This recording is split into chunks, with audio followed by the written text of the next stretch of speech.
Non-duality teachings can be dangerous to consume if you are not ready to hear the content. And that's what I'll talk about in this teaching.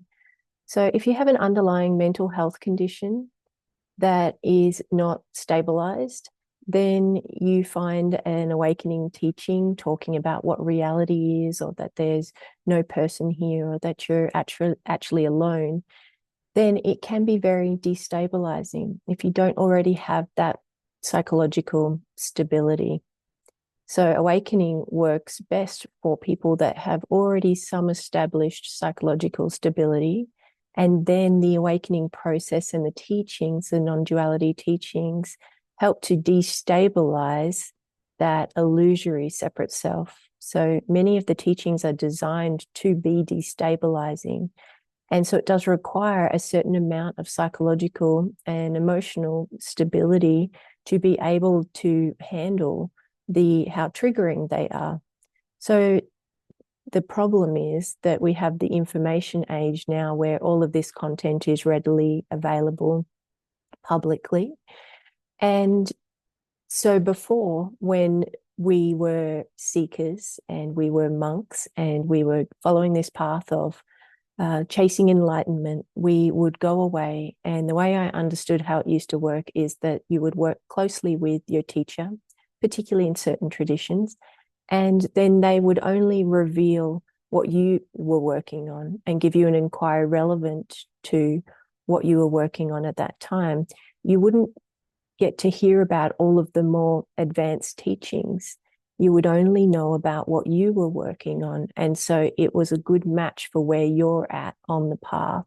And so it wouldn't have been so destabilizing. Some of the teachings can be quite challenging to hear, honestly. And if you're not ready for that, for whatever reason, whether it's mental health reasons, whether it's because you've got a lot of trauma in the system that's unresolved, or you're just not ready for that, to hear that part of awakening, of truth, of reality, then it could be a shock to the system, and it could even cause some type of psychological harm. It could even be that dangerous. So yes, it certainly can be dangerous for certain people. What is the answer? What do we do about the information age that we're in and the way that we produce and consume content to do with non-duality? I don't know what the answer is. I really don't. And I know that I'm a part of it, and I'm aware of it, and I'm aware of the harm that it can do. But I also am curious to, whose responsibility is it? Is it each person's responsibility for the content that they consume and that they click on? I'm not sure what the answer is. What do you think?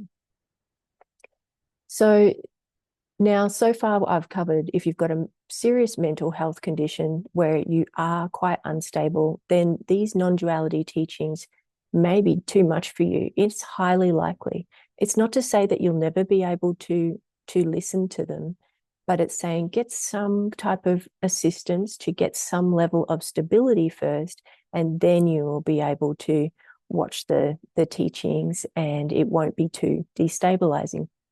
Same goes if you have a lot of trauma. Awakening is very activating of underlying trauma.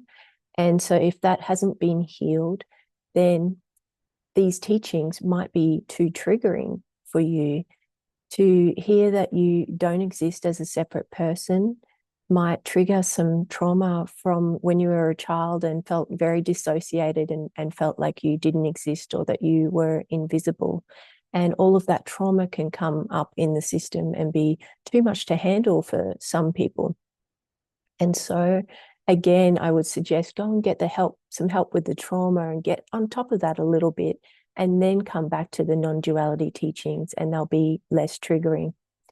For other people, it's just a matter of that there's so much information out there, and we now have access to all of the different teachings in all the different traditions, all the way to the most advanced teachings. And so we're able to consume any of that content regardless of where we're at on the path. And if we're pretty early on in the path, hearing an advanced teaching, which probably wouldn't have been revealed to us in a more traditional way, now we have access to it. And so that can be too destabilizing. We're not ready to hear that part of the teaching, the more advanced teaching. Again, I don't know what the answer is for this and what any of us can do that are teaching in this way. But perhaps you have some suggestions. I really don't know. And then these points are not so much that it's dangerous, but it can be unhelpful if perceived in a certain way, the non-duality teachings. And that is that everyone is going to use it for their own agenda as they come into it. And for some people, that's not to do with awakening often. So some people might be watching these types of teachings to try and help them fix their life or as a self-improvement plan. And it's really not what non-duality is about. Non-duality is about the truth of reality, and it just is what it is. It can be shocking at times, it can be scary at times, but it is just what it is. It is not a program or teaching that helps you to get your life together, although it could as a byproduct. And so people come into it expecting certain things out of it, and then instead their life might fall apart even more because it's not a self-improvement plan. So although that's not a point to do with it being dangerous, but it's how non-duality teachings can be open to misinterpretation depending on what people's agenda are as they are coming into this world and learning about this content. Also, some people will use these teachings to avoid their responsibilities and try to get out of their life. So some people will try to use it to fix their life, and they'll find that doesn't work. And other people will try to use it to escape life. And that can work for a period of time, as far as we can get into these states where we are transcending the separate self and we feel a lot better. We're transcending our trauma, our mental health issues, our addictions, or all the problems that we have in the story of the character. We are transcending all of that, and we can get very good at that when we first start awakening. And that can make some people hide out in the transcendence as a way to escape being in form and taking responsibility for what they need to do, whether it's with children or a job or whatever it is. So non-duality teachings can be used as a type of escapism. So that's another problem with them. And then another issue to do with the way that non-duality is being taught in this manner on YouTube is that people are self-diagnosing where they're at with awakening and often not going to a teacher or a mentor. They're following someone online and then they're diagnosing where they think they're at on the awakening path and what are the best practices for them. And the issue with this, perhaps it's not dangerous, but what it can do is very much block your awakening path, because we are really having ego diagnose where you're at on the path, if that is the case, if you're not getting any guidance.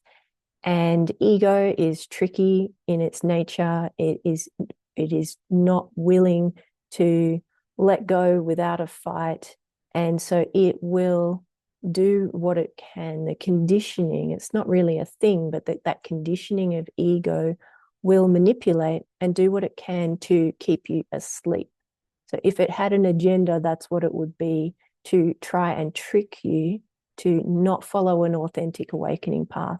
So ego will say you don't need to go to a teacher or a mentor or follow that teacher that's asleep. So we can be attracted to teachers that aren't awake, and there's a lot of them out there, and that will also block our progress with awakening.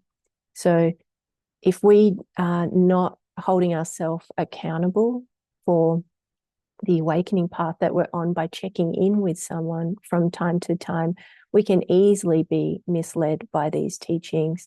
We can just go from one teacher to another, just looking for them to say something that we want to hear rather than what the truth is. And so this is a danger in the way that we will stop our progress with awakening. So I find this to be one of the most common ways that people are getting blocked on the path, is that they're either following a teacher that's not awake and they just stay in that teaching, and they just believe what that teacher says, and they just believe that they're awake because that teacher tells them, or they don't check in with anyone and they just convince themselves that they're further along than they are. They hear a teacher talk about oneness and they think, well, I've had a oneness experience, so that must mean that I'm awake. I've had a mind awakening experience, that must mean I'm awake. It's so easy for ego to interpret the teachings incorrectly and to often put yourself further along on the path than you actually are. And when you do that, when you think you're awake when you're not, that stops the seeking, it stops the awakening, and you'll stall out likely for the rest of that life unless something big changes.